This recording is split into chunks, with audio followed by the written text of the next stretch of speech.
TDP జనసేనలతో కలిసి ఎన్నికల్లో పోటీ చేయడానికి బీజేపీ సముఖంగానే ఉందా?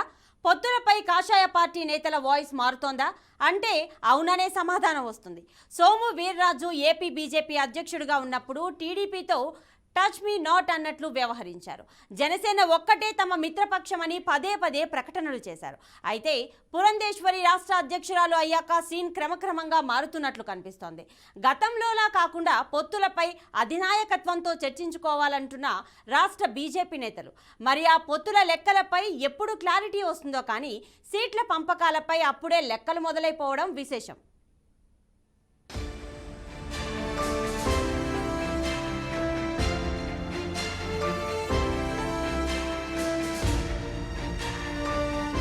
రాష్ట్ర విభజన తర్వాత ఆంధ్రప్రదేశ్లో మొదటిసారి జరిగిన 2014 ఎన్నికల్లో బీజేపీ, టీడీపీ, జనసేనలు పొత్తు పెట్టుకుని పోటీ చేశాయి. అప్పట్లో జనసేన పోటీకి దూరంగా ఉన్న జనసేనాని పవన్ కళ్యాణ్ మాత్రం కూటమి విజయానికి విస్తృత ప్రచారం చేశారు.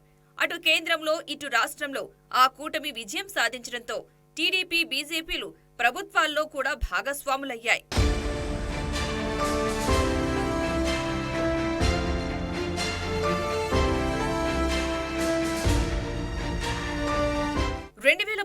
ఎన్నికల నాటికి సీన్ మారిపోయింది. టీడీపీ ఒంటరిగా పోటీ చేస్తే జనసేన, బీజేపీలు కలిసి పోటీలోకి దిగి రాష్ట్రంలో ఘోర పరాజయం పాలయ్యాయి. అందుకే ఈసారి అలాంటి తప్పు జరగకుండా ఉండడానికి ప్రభుత్వ వ్యతిరేక ఓటు చీలకుండా చూడాలంటున్నారు జనసేన అధినేత. ఆ క్రమంలో జనసేన, టీడీపీల పొత్తు కూడా ఖరారైంది. జనసేన తన మిత్రపక్షం అంటున్న బీజేపీ మాత్రం పొత్తుపై క్లారిటీ ఇవ్వలేదు.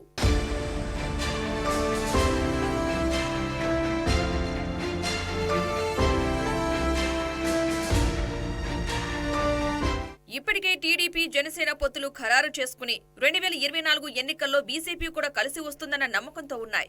ఆ క్రమంలో రాష్ట్ర బీజేపీ పొత్తుల విషయాన్ని అధినాయకత్వానికి వదిలివేస్తూ పొత్తు కుదుర్చుకోవడానికి అధినాయకత్వంతో మాట్లాడుకోవాలని తాజాగా స్పష్టం చేసింది. దాంతో పొత్తు కుదుర్చుకోవడానికి బీజేపీ సుముఖంగానే ఉందన్న అభిప్రాయం వ్యక్తమవుతోంది. ఒకవేళ పొత్తు కుదిరితే సీట్ల పంపకం ఎలా అన్న చర్చలు కూడా మొదలైపోయాయి.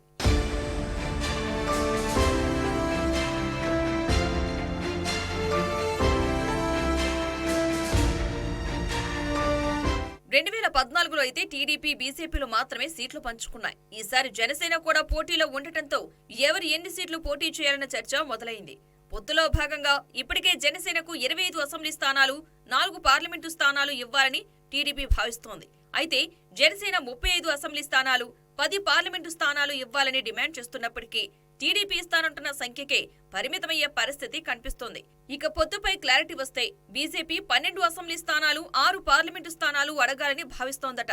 అంత సీన్ లేదని, గతంలోలా 2 పార్లమెంటు, 6 అసెంబ్లీ స్థానాలు ఇచ్చే అవకాశం ఉందని టీడీపీ వర్గాలు అంటున్నాయి. మొత్తం మీద పొత్తులపై బీజేపీ లెక్కలు ఎలా ఉంటాయో చూడాలి.